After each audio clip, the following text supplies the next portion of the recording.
Hey everybody, Stu Smith here, going live for just another live Q&A session. Nothing fancy. Going to take questions as they come in, and we'll see how how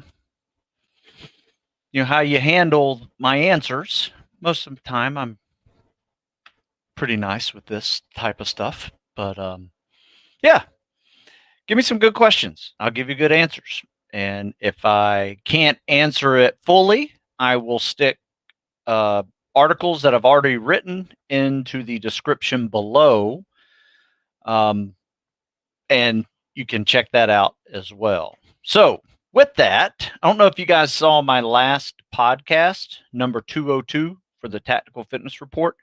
It was just me doing a PowerPoint on pretty much everything that I use in my system to train people, no matter what the goal is. So it makes a big difference with how you structure your workouts every day, because your daily workout needs to fit into a system that yields results in your long-term timeline that you have for yourself. So with that, we focus on all the elements of fitness spread throughout the year. However,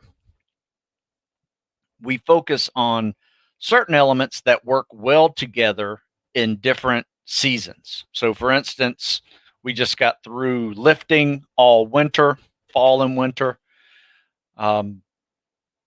That was a major focus on strength, power, speed, and agility. We still ran, we still swam, but it was shorter and faster. There were no long runs events. It was just shorter, faster. But I will say this: long run is relative. For some people, a 4-mile run is long, but if you can do it in under 30 minutes, it's not really a long run, right? It's just you've gotten in shape to be able to handle that at a certain pace. So it could be even a warm up, for working out afterwards and lifting afterwards. So these are fairly advanced protocols that I have in my seasonal tactical fitness periodization system, but it works. And one thing that really worked this year was we did a block periodization cycle, which basically means you have 2 or 3 weeks where you focus hard on something, and then you take a week off. And that week off could be a deload week, where if you were just lifting, great. However, a lot of my folks still need to be able to crush PSTs or fitness tests while they are also getting stronger. So what we did is we made that deload week more of a calisthenics and cardio week. So it looked like this. We did 3 weeks of strength focused training, speed, agility, all that. And then we did a week of calisthenics and cardio and a PST thrown in there somewhere. And it worked really well. We did that all winter and a little bit of fall and winter. So I think we got 4 rounds of it. So 16 weeks, 3-to-1, 4 rounds, and saw some really good results. Results I was not expecting, like PRs on running for the 1.5 miles. Deadlift, a body weight deadlift, or body weight and a half, or 2 times body weight deadlift improvements. Body weight and a half, or no, body weight bench press, double digits for almost everybody. Weighted pull-ups, squats, you name it. So strength numbers were there. Speed and agility, good to go. As well as the calisthenics and cardio. So our workouts look like this: kind of a warm up with calisthenics, go lift, go hit some runs at interval pace, and come back, cool it down, go for a swim. That's how we did it all winter, and it worked really well. So anyway, let's take some questions. You guys have already started pumping them out, so I appreciate that. Let's see. Are meniscus tears common in the teams? No, I mean, they're not uncommon. I wouldn't say they're common. And though they're not career enders, most people can get them fixed, depending on the severity. If you get a big chunk of your knee cartilage taken out, it could cause some problems. But nowadays, surgeries are so good that, they can even put something in there, kind of like a fake cartilage or shark cartilage or something. I've seen all kinds of crazy stuff that they use for meniscus tears in younger folks that are still getting the job done. But overall, no, they're not career enders. Yeah, I don't have any super soldier serum. Though I will say my 3-to-1 block periodization system is killer. In fact, my next book is a focus of what we did all winter. And we're probably going to try the same thing in the spring.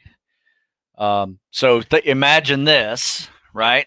Spring and summer PT cardio cycle, which is a lot of calisthenics and cardio.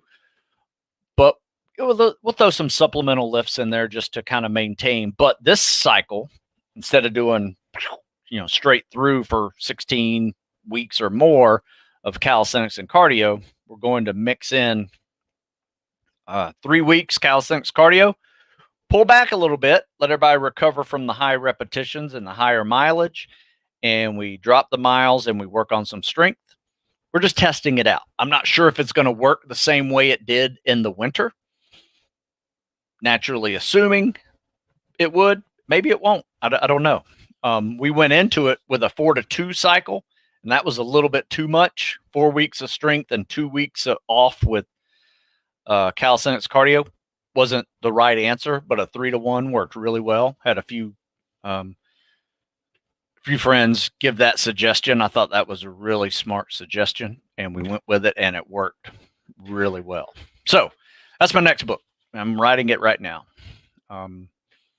Let's see. Hey, right now I swim an 8-minute CSS. That's good.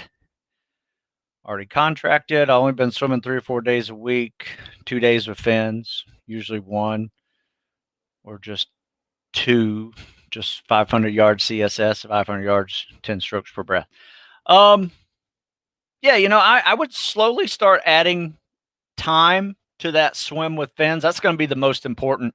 Maintain your CSS without fins in the 8-minute zone. You don't need to go crazy and shoot for sub 8, 7:30 or anything. Just keep it at 8, and focus on getting your 1,000-meter swim with fins very fast. If you can keep it at that yard per second pace, 16 minutes, 16:40, somewhere in there, that's really good. I just swam 1,000 in 15 minutes today. So busted out 2 7:30 500s.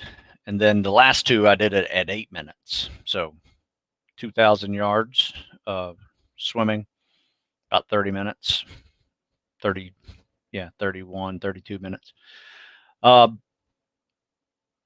yeah, that's what I would do. Just keep that yard per second and start building in time, because you're going to have to swim 2 miles at Bud's with a pair of scuba fins on, and that's going to take you over an hour to do. So build up to that.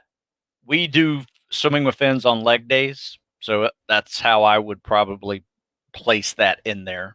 Just do it on leg days, once or twice a week. Try to swim, build up to a mile, then go up to 2 miles. And those are nautical miles. So that's 2,000 yards and 4,000 yards for 1 and 2 nautical mile swims. And just keep it at, if you can keep it between 30 and 35 minutes, that's going to be a good time for you. If you can get 70-minute 2-mile swim, 4,000 yard swim, you're still going to be 15 minutes under the minimum standard. And where you need that is because sometimes the currents can push you this way. Sometimes you won't swim straight, so you'll swim longer.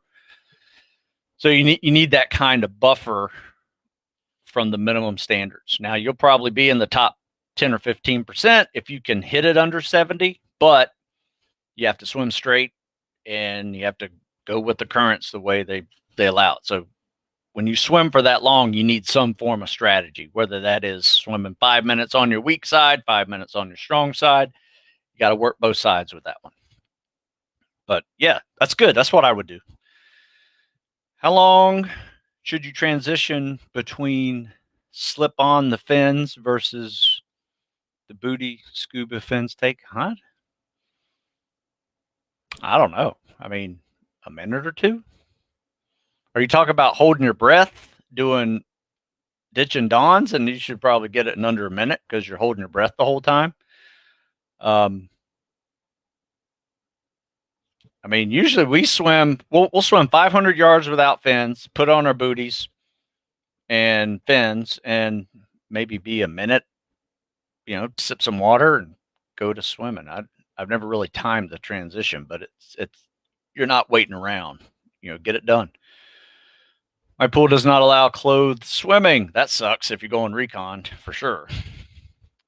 Would you recommend drag socks and drag? Yeah, whatever you can do to drag yourself. You just need to get used to swimming with clothes because you're going to be heavy. You can't do freestyle, so it's more of a side stroke, CSS, breaststroke to catch your breath. What I would do is learn the elementary side stroke where you can kind of keep your head down because you want to stay flat. Because what happens when you get clothes on, you're going to start swimming like this, and that gets really hard. So you got to keep your head down, try to stay flat when you're swimming, even with clothes on, and just going to keep your face out of the water so you can breathe whenever you need to. If you want to go underwater to glide, you're not going to get much glide out of it anyway. So just kind of keep your face out of the water and breathe, and because you'll be an airwolf swimming with clothes on. Really challenging. So hopefully you can get a pool that allows it. You should learn how to tread. If you can get a backyard pool and just play around with it, for a little bit, it's, tread with it as well as, swim a few laps with it because it's challenging. You want to make sure all your pockets are closed. Otherwise, you're just going to grab water like a parachute and try to swim with it. So let's see. Good question, though. Are SEALs ever planning on allowing sister services to try out? I know SF just implemented this. I don't know. They did have a program shortly after 9/11 where you could be a Coast Guardsman, go to BUDS, serve in the teams for 3 or 4 years, and then you went back to Coast Guard. And at the time, they had a program called DOG, which was Deployable Operations Group, which is basically a bunch of guys that will fast rope onto ships, take them over, very similar to SEAL missions, but they were Coast Guard's guys doing it. That program went away. I'm not sure why it went away, but it just did. I think Coast Guard had a new commandant and just said bye, is what it is. I don't know. I've never seen that happen. You have to be in the Navy to go to BUDS. That's all I can tell you. Is there some interest to train at MAF pace? If so, how to properly program them? I don't know. You need to explain that acronym to me. Be honest with you, I don't know what that is. I've never used an acronym for pace, but I train at pace all the time. I call it goal pace. And if I'm trying to run a 9-minute mile and a half, I run, let's see, a minute and a half quarter mile. I run a 3-minute half mile in sets of intervals, and I'll run a 6-minute mile at intervals. So that's how I use the term pace in my training. But sometimes, you can go faster than goal pace and do some intervals, like fartlek type intervals, or, fast for a quarter, slow for a quarter. That's faster than your goal pace. That's helpful as well. Question, is that enough swimming? 4 days a week? Yeah, that's enough. But I would take a day if you can to focus on treading water, all the drown proofing drills if you can. I'll put a link in below to the drown proofing workout we do. We'll do all the drown proofing drills plus treading, and we'll mix in sets of 100-meter swims in between. So you'll do it for like 2 minutes bobbing, swim 100 meters, 2 minutes of floating, swim 100 meters. Just go through the whole test. It's a good little test, but I'll put a link in the description below for it, and you can do that. But yeah, 4, if you can get another one, that's great too, but I think 4 is fine. I mean, you're swimming enough already. If you had a 10-minute swim, I would say that's not enough. The fact that you're at 8 minutes, good to go. You can swim with fins fine. Good to go. I wouldn't sweat it. Work on the other weakness you may have. Swimming is not one of them. You ever been to joint operation training with Korean UDT SEALs? Yes. In fact, we had 2 Koreans, South Koreans, in my BUDS class. They were awesome. I loved the South Koreans. They work hard. I mean, they're tough frogmen for sure. There's my dog. Probably sees another dog walking down the street. Okay, let's see. How do you train to get better at underwater swims? I can do a 50-meter as a public safety diver. My goal is reach 75. I wouldn't go for 75. I've seen people pass out when they go for 75. Unless that is a standard that I'm not aware of, I wouldn't do it. And I wouldn't do it alone for sure. There's no need to do a 75-meter underwater swim. Usually the reason why public swimming pools won't let you do underwater swims because somebody passed out underwater trying to do a 75-meter underwater swim. And they either died or almost died. So I don't play that game. 50 meters is plenty. Let's see. Dear Stu, from your experience, how long does it take to go from 9-minute mile pace over 3 miles to a 6-minute mile pace? Good question. I would say I've seen 8-minute mile pace go pretty quickly to 6. And when I say pretty quickly, I mean within a quarter. I've seen if you get on a good running program and you don't get overuse injuries and aches and pains and things like that, I would suggest it taking anywhere from 12 to 16 weeks. From a 9-minute pace, I think you'll find that it won't be too bad going from 9 to 7. But the hardest one for any of these is going from 7 to 6. That's the hardest one to sustain. So that's all. That's the way that works. Trying to bulk up and gain muscle as well as mix in running to build up my endurance. How do I maintain that weight while I'm running? Well, first of all, you need to eat more if you're going to add in any amount of cardio to your weight gain program, period. But even if you weren't running or doing any cardio, you still need to eat more to gain weight doing a weightlifting program, if that's your goal. So it really hasn't changed. It's just changed to the amount of calories you are burning when you run. So if you go run for 30 minutes, you're probably going to burn, 400, maybe 500 calories. That needs to be replaced in order to have that caloric surplus. Because at the end of the week, you're going to need about 4,000 extra calories consumed to gain a pound of weight. Now, that may not accumulate in 7 days. Maybe it takes 10 days to do it. But just got to eat more. If you want to be big, you got to eat big.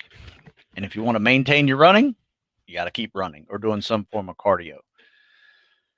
Okay, are Scuba Pro jet fins good for BUDS prep? Absolutely. They're the ones I prefer, actually. I'm not a big fan of rocket fins. I haven't had a good pair of rocket fins that didn't hurt my ankles. I'm not knocking rocket fins; they're fine for short, over the beach type stuff. But if I'm swimming for a couple of miles, I want a little less stiff fin, and I have found that the jet fins are easier to break in. They look identical to the rocket fins. If you can get issued those, I would grab jet fins over rocket fins. That's just my opinion.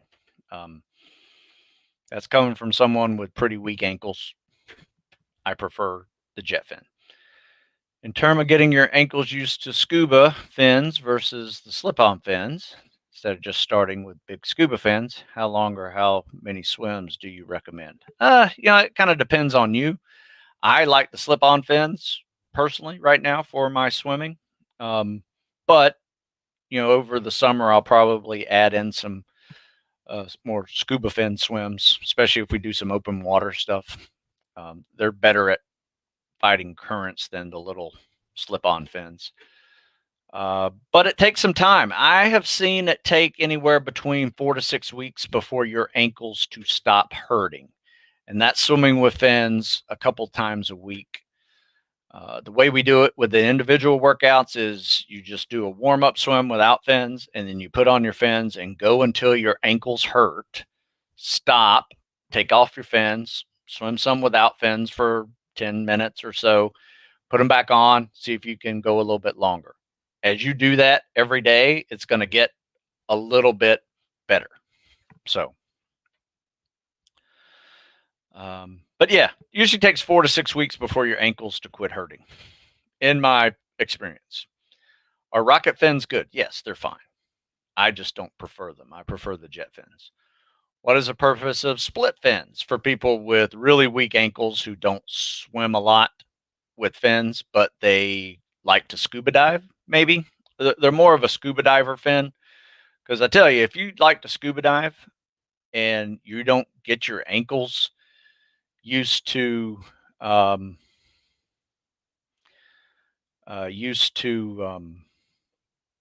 the mobility issues that occur when you're putting stress under them at a full flex, it's hard. So split fins are an easier fin on your leg. But if you're fighting any currents, it's a lot harder to fight through that current with split fins or slip-on fins. Maximum aerobic function. Yeah, sorry, I missed that one on you. Just wasn't thinking.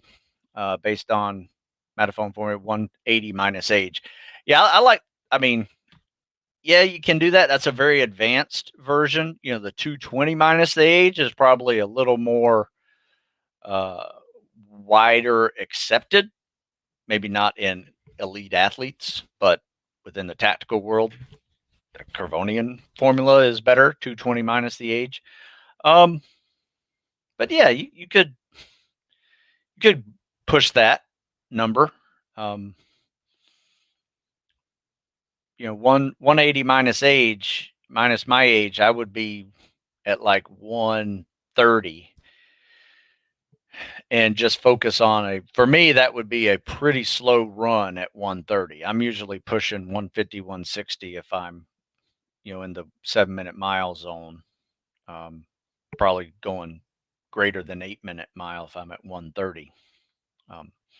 But yeah, there's nothing wrong with playing around with that. I think that I would prefer this, the goal pace sets that I just mentioned in part of my answer.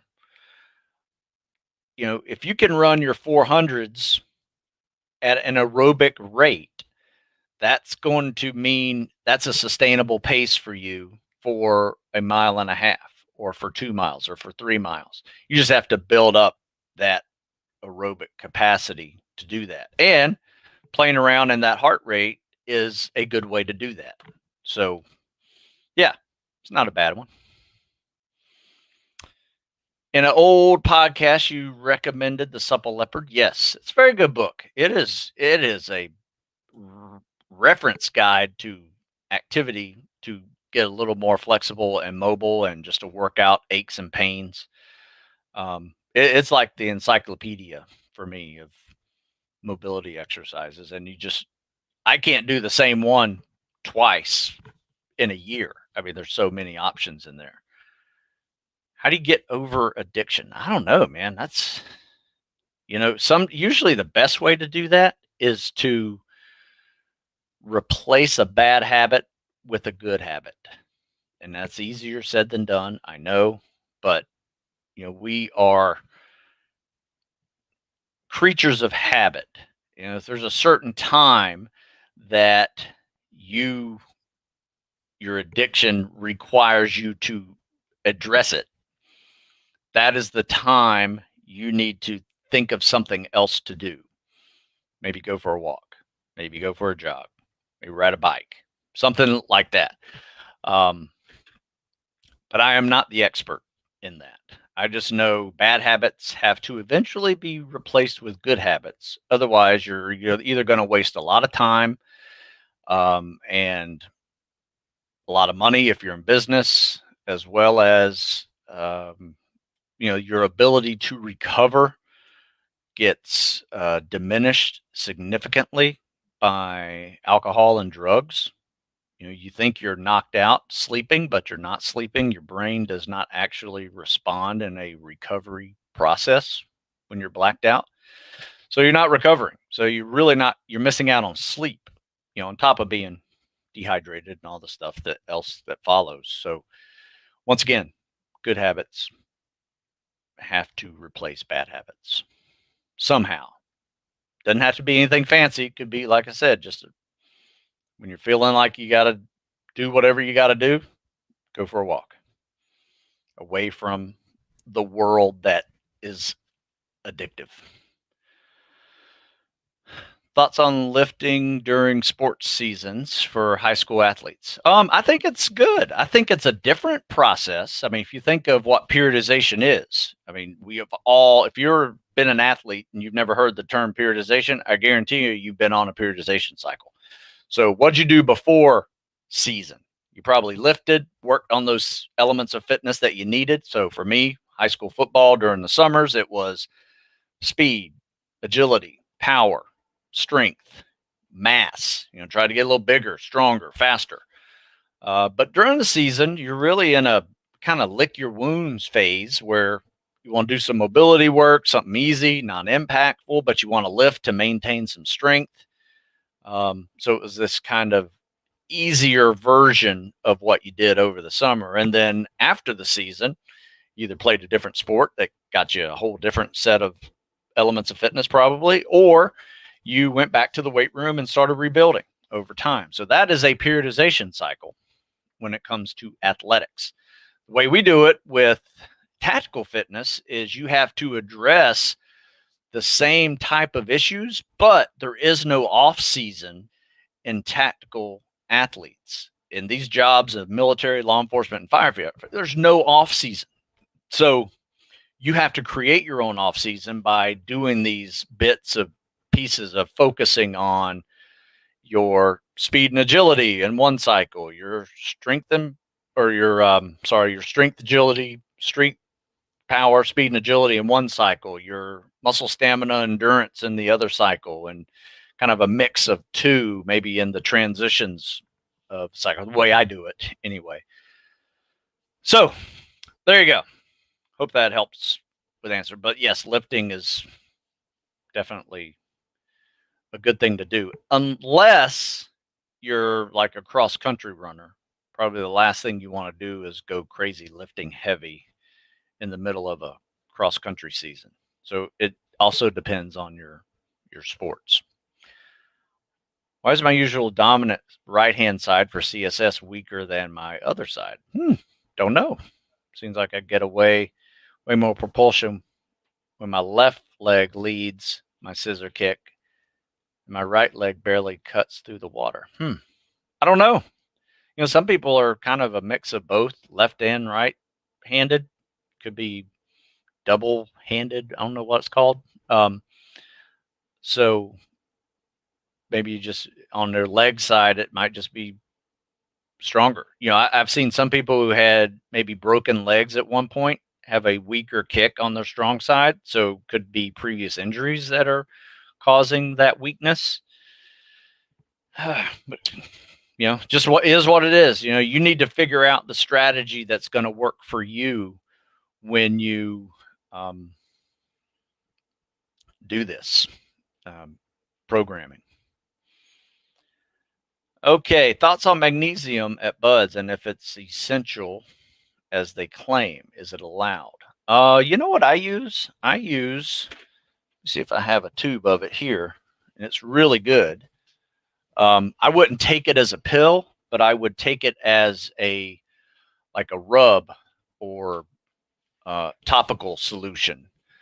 There's a company called soreandtired.com. Really good. It's kind of like a Epsom salt bath, without taking a bath. So you have muscles that are cramping up on you. You definitely want to put some magnesium on those muscles. Once again, I don't think you can take it in pill form. But there's a lot of foods with sodium and calcium and magnesium, all the electrolytes, that you need, potassium. So you can eat foods rich in magnesium and that should be fine. But yeah, if you're sweating a lot and, or if it's arid and you're not sweating, but you see salt stains all over your clothes, you definitely need some electrolytes, and magnesium is a good one for that. So yeah, I use this magnesium rub called Sore and Tired. So check it out, soreandtired.com. I'll put a link to it in here and you'll see it. It works really well. We usually use it in the summer when we are sweating so much that our shoes get squishy in some of these hot, humid Maryland summers. Live 30 minutes from all California beaches. How can I use that to my advantage prepping for buds? Well, get in a car and drive for 30 minutes and go swimming on the beach. Even if it's, just swimming parallel to the beach, not even 50 yards away if you can, or just going surf passage back and forth. That's another way of doing it, especially out in California, because you're going to get used to cold water. It's always cold out there, better than if you were in Florida with, 80-degree water, 80+ degree water, some places. So yeah, run on the sand, swim in the ocean. If you got it, use it. A couple times a week's fine. We run the beach once a week here. We do it all year long. It's just a 4-mile run on soft sand. And then during the summer months, we swim afterwards right on the beach. Unfortunately, in the winter, it's like 38-degree water. So it's 20 degrees colder than Bud's water here on the East Coast.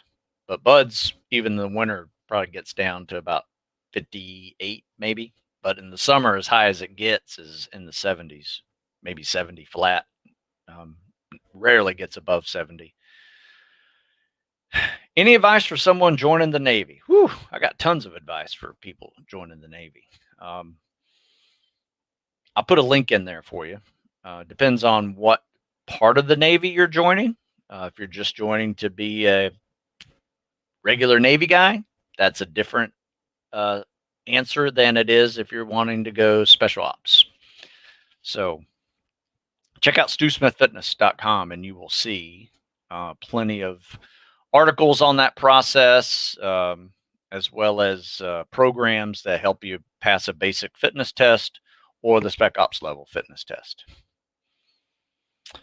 Let's see. My understanding of wiry strong is that while not objectively strong, smaller frame allows for greater natural endurance. Curious on your thoughts on that. Yeah, we did a wiry strong podcast recently, and usually it's just guys that have a very high work capacity, but they're also durable and not so much a strength way. They're just durable because they've been at it. They've actually worked hard most of their lives, and they've just created a durable body that can work all day. That is wiry strong, if you ask me. someone who doesn't look strong, but pound for pound is really strong. I would say wrestlers are in that category. Even gymnasts are in that category. When's the next TFR with Jeff? It's coming. We've both been busy last few weeks. Let's see. 15 years old. I swim 7:30. That's good. Can't swim right now because can't get rides to and from the pool. Should I just keep lifting weights, doing calisthenics, and running? Yeah. I mean, if you can't get to the pool, you got to do all the other stuff too. So at a 7:30 swim, you don't really need to be at the pool very much, right? Unless you're on a swim team.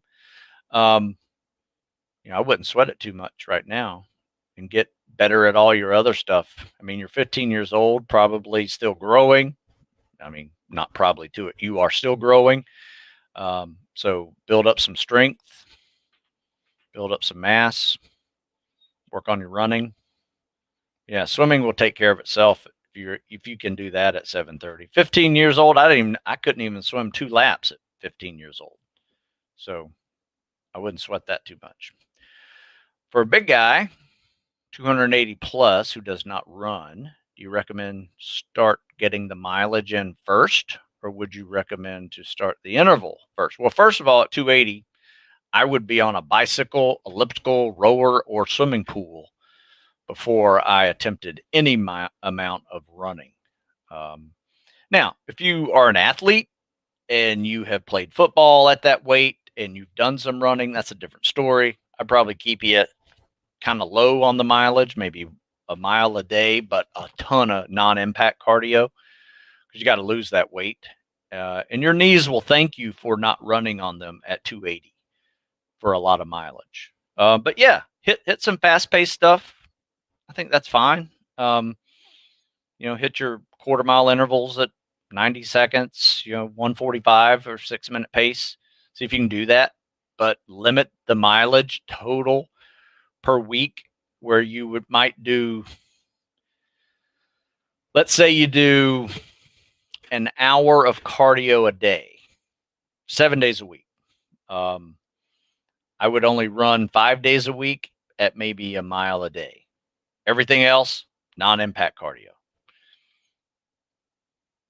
Just for starters, until you get down a little bit, and then you can start replacing some of the non-impact with more mileage. But anything you do with running at that weight, you want to do more non-impact cardio, less running, and then as you start to lose weight, you can progressively increase your mileage, but very gently. So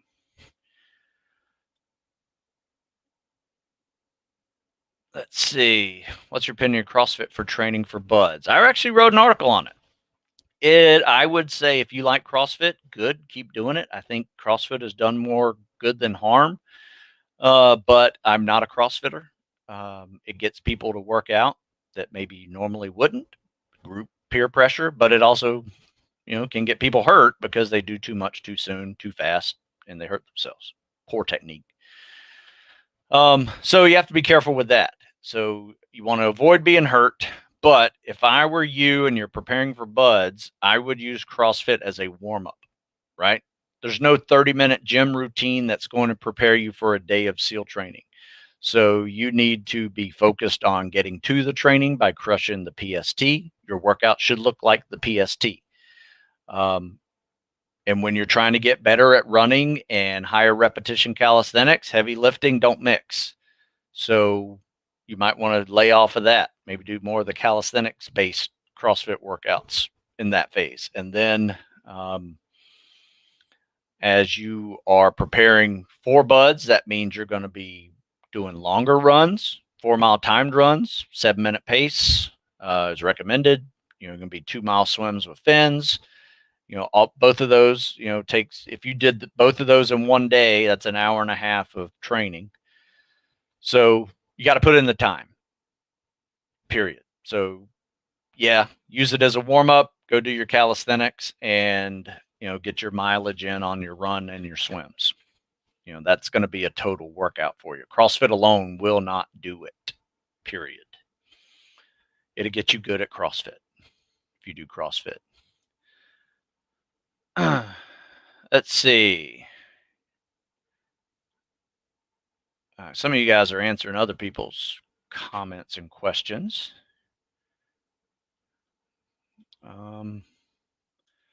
Separated my shoulder, week 11 adjust program. Should I start over at week 1 when healthy or try to start back with something else? Well, I mean, you made it to week 11. You're probably almost done with it. So, if you put on the mass that you were seeking, then move on. Do something else. Get on some cardio cycle and, get some calisthenics in there. However, if you're not happy with what you've put on, maybe that's what you need to get back on it and start over again. So it kind of depends on where you are with your mass. Eventually, you're going to gain enough weight that you don't need to gain any more weight, I would assume. And then you just got to eat to maintain it, especially if you're adding a lot of cardio. So doing your programs, how long of a rest period should someone have in between their 400-meter sprints? With your pyramid workouts, would your rest period be different? Now, one thing I want you to realize, when you say 400-meter sprint, it better say, I want you to sprint. Otherwise, focus on your goal pace, right? There are sprint days, there are goal pace days. A goal pace run is not a sprint. So I could do a 400 in, I don't know, 70 seconds, maybe, if I'm really putting out, but I can't maintain that for a mile and a half if I'm trying to get better at a mile and a half. So pull back, try to get a 90-second quarter over and over again. So it's easy, right? Once again, get that lower heart rate on your goal pace. So I guess that's how you could work out the max aerobic factor with that function. With that, but you want to be able to run your 400 meter at a goal pace, period. So unless it's a sprint day, do sprints. Otherwise, do goal pace. But yeah, there's a rest in between that. I would say this, however long it took you to sprint that, rest for 50% of that time, right? So that would be, if it takes you a minute and a half to run 400, rest for 45 seconds. However, if you're kind of beginning into this, a 1-to-1 work to rest ratio will probably make more sense. So if it takes you a minute and a half to run it, rest a minute and a half, by walking, stretching, doing whatever. For your pyramid workouts, would the rest period be different? Not really. With the pyramid workouts, it's a circuit of multiple exercises that you are resting by doing the other exercise. So unless it's push-ups and dips, those work the same push muscles, but between the pull-ups, the push-ups, the abs, or the squats, whatever you're putting in there, by actively resting other muscle groups by doing a different muscle group, that is considered a rest that I would recommend trying to be able to achieve, because that is how your training is going to look. You're going to be tired at something, then you got to go do something else. So those pyramids work really well. Minimal rest. If you're running every set, like I have a couple pyramid workouts where you'll do your first set of pyramid activities and you go run a quarter mile. Make that a goal pace run. It's not a sprint. The goal there, and you'll find that if you can do a 400 kind of easy at your goal pace, that's going to be a rest for all of the other exercises in that pyramid. We've actually done a complete 1-10-1 pyramid, pull-ups times 1, push-ups times 2, dips times 2, abs times 3, and ran 400 meters every set. So that's 19 400 meters in that 1-10-1 pyramid. Comes out to almost 5 miles of running. And everybody said, yeah, the pyramid was easy. That 400-meter run, gave you a minute and a half off of doing calisthenics. So that's where you want to be. You want to be able to rest by continuing moving versus resting by doing nothing. That to me is a boring waste of time in my workouts. But if you need it, you need it. So eventually you want to build away from that doing nothing rest. Let's see. I'm at 50 push-ups, 50 sit-ups, 3 pull-ups, and 730 mile. How fast can I get to selection standards? I don't know.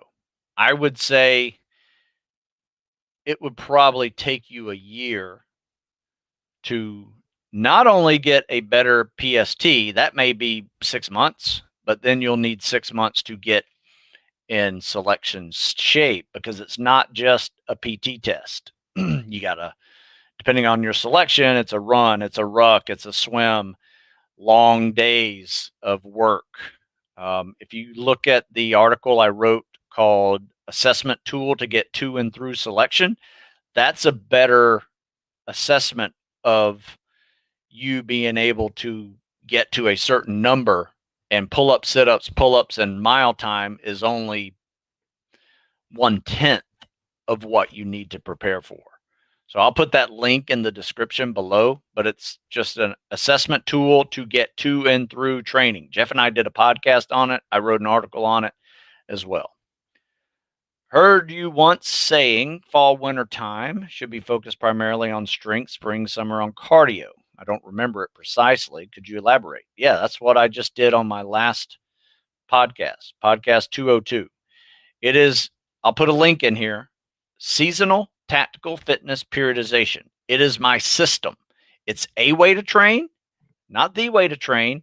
I've just been doing that system that you just mentioned for over 20 years. If you read any of my writing, you will see that's the system I use. So the answer, I can't answer this with it. To put it this way, it took me an hour and 12 minutes to answer that question in a podcast I did last week with a PowerPoint projection. So go see podcast 202 on my YouTube channel and watch that, and you'll see the whole system right there and why we do it. But you can read an article too and not waste it. Well, I shouldn't say not waste, not spend an hour of your time watching a podcast. You can read the article called Seasonal Tactical Fitness Periodization, Stu Smith. Google that, and you will see a great article on the whole process and why it is important. But a final note on that question. It doesn't matter. It depends on your weaknesses. So if your weaknesses is strength and it happens to be spring and summer, you probably need to get on a strength cycle in the summer, right? This is just, if you have time, like years, 1 or 2 years, say you're a sophomore in college and got a couple of years to prepare, the system works really well for that. But if you only have 6 months to prepare, you better focus on your weakness and make sure that is not a weakness anymore. But yeah, seasonal tactical fitness periodization. Google it. What would you say some good goals to have for treading water without hands? 10 minutes. We usually do this. If you're good at the 500-yard swim, we'll start a swim workout with one of the two options. You'll either do the 500-yard swim as a warm-up, and if you can get that in 8 minutes, no need to warm up with a 500-yard swim unless you want to. You can now start warming up with a 10-minute tread, because I would say the effort in an easy 500-yard swim and a 10-minute tread is very similar, right? And you need to practice the skills of treading, because it's not easy unless you're positively buoyant, which will make other things hard. Treading is very challenging. How would you use deadlifts or weights to help with overall strength training? Get on a lift cycle. I'm at 10 pull-ups, 75, 95, 915 swimming, 935 for a mile and a half. That's good. I mean, go to the assessment tool to get to and through selection article that I just wrote, and deadlifts is part of that. Weight training too, body weight bench presses, deadlift for body weight and a half. Assess yourself. But yeah, we go in lift cycles. You can't. It's hard to put it this way. It's hard to get good at both if you do them together. You can maintain both together. If you got a pretty solid deadlift, great. Throw some deadlifts into your workouts. That's fine. But if you're trying to improve deadlift, improve strength while you're trying to improve your run and swim and high rep calisthenics, two don't mix very well together. That's why we separate the cycles in our seasonal tactical fitness periodization system. Once again, it's a way to train. It's a block periodization system. Just take a look at it. Any advice for people who want to be a trainer? Yeah, check out National Strength and Conditioning Association. That's who I got my certification from. Their CSCS. It's a good one. It requires you have a college degree to be able to get it. But if you don't have a college degree, you can use the tactical strength and conditioning certification they have. I think they call it the TSAC-F, your facilitator, tactical strength and conditioning facilitator. Check that out. National Strength and Conditioning Association, NSCA.com is where I get a lot of my info from, studies for building strength and endurance and everything. And they have been probably the first ones to really focus on the tactical athlete. And they've been doing that since mid 2000s. So almost 15 years now. So they have some good information on building tactical athletes as well. Currently at the 14-minute mile and a half. Should I use the intermediate section of your Navy SEAL fitness book? Probably. That's pretty slow. That's over an 8-minute mile pace. So yes, don't overdo it yet, and build up your pace. But you definitely don't want to go to the 12-week program. The intermediate's not that hard, but it kind of depends on how many miles a week you're running. If you're running 0 miles a week, other than that mile and a half that you just timed, I'd probably go to the beginner program and work your way up, just as Andrew says. So thanks, Andrew. I can answer these questions. I'll try to answer all of them. Sometimes it's difficult to sift through people's answers and other people's questions in this list. Favorite bulking meals? I like that question. I would say peanut butter and banana sandwiches are one of my favorites. Extra helpings of steak. Top it off with a milkshake afterwards. That's good stuff. I am not in a bulking phase anymore because when I was younger, I was a hard gainer. Now that I'm older, I'm an easy gainer and hard loser. So it takes a lot of effort to lose weight now. It requires watching my diet versus just outworking it. I can't outwork my diet anymore. So I don't bulk at all anymore. But when I did, it was good times. And you just ate. So I would go eat at my friend's house. Then I would come home and I'd eat dinner at my house. And after that, I'd have a big milkshake and a peanut butter and jelly sandwich before bed, or a peanut butter and banana sandwich before bed.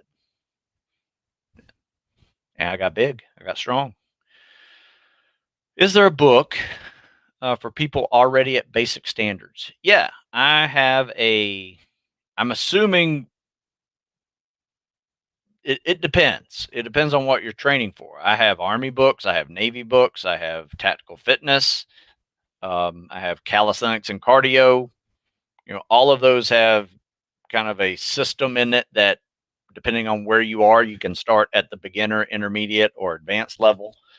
But yeah, it really kind of depends on what you're training for. But yeah, I have a phase 1 Navy SEAL that's kind of basic fitness, not quite meeting the minimum standards on the PST. Phase 2 and 3 is you're meeting the minimum standards and you're above, but now you want to crush it.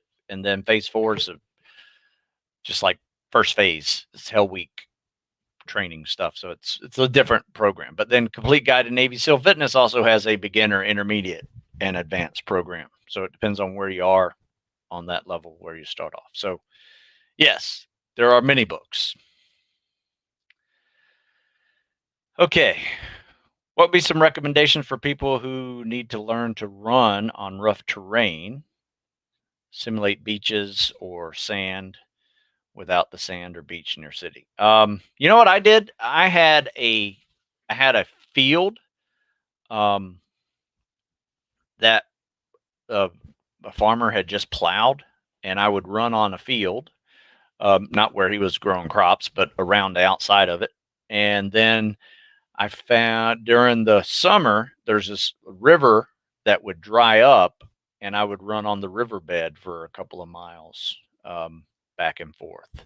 So I lived probably 2 hours away from the beach, so that wasn't something I would go do all the time. But I would make a trip to the beach, once every other week just to get some sand running in. But I made do with a field and a dried up riverbed.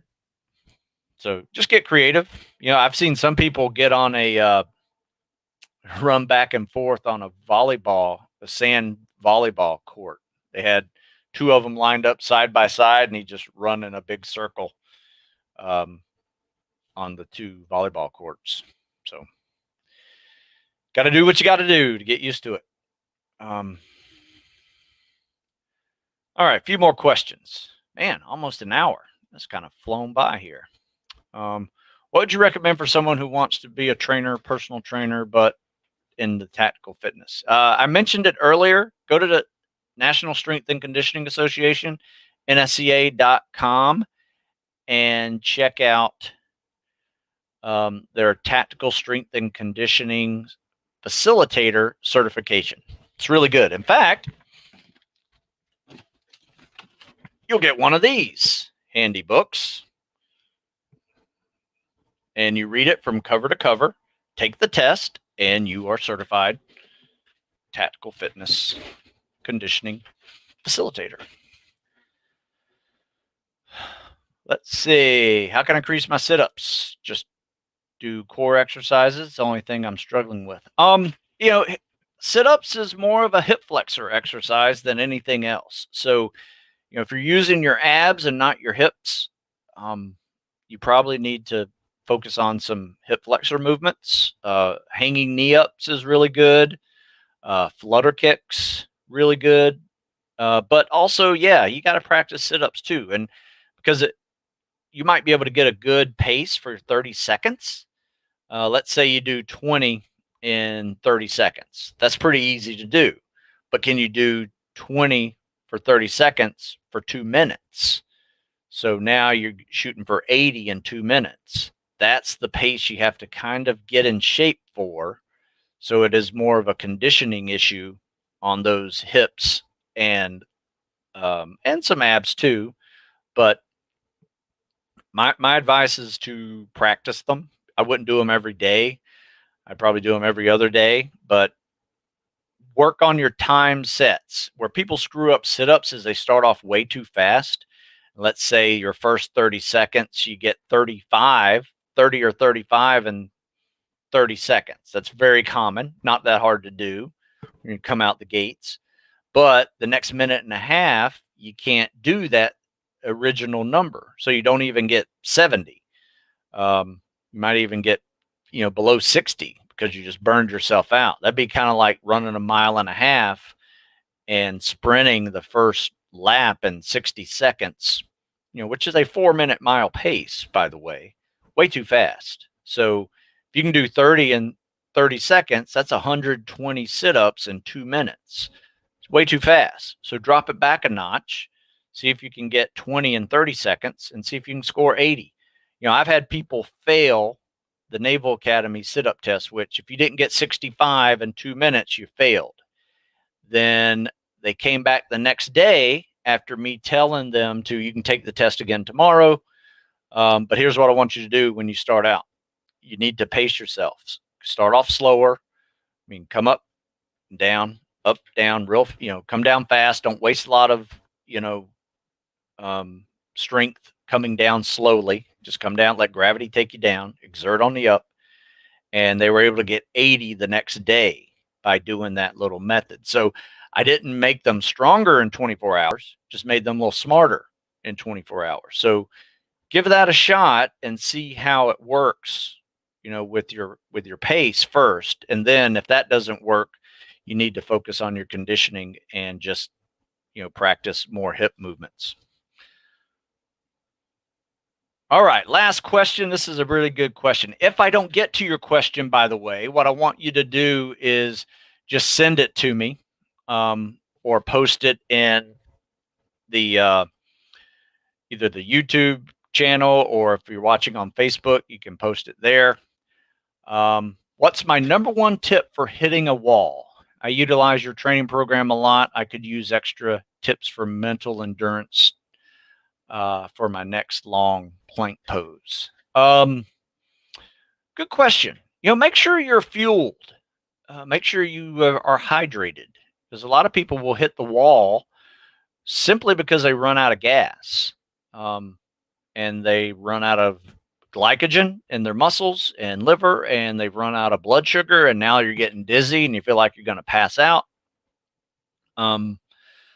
Or they're just dehydrated, and now they're starting to overheat. And I will tell you this, half of your fatigue is due to body heat. So you will feel like you're hitting a wall the hotter you get.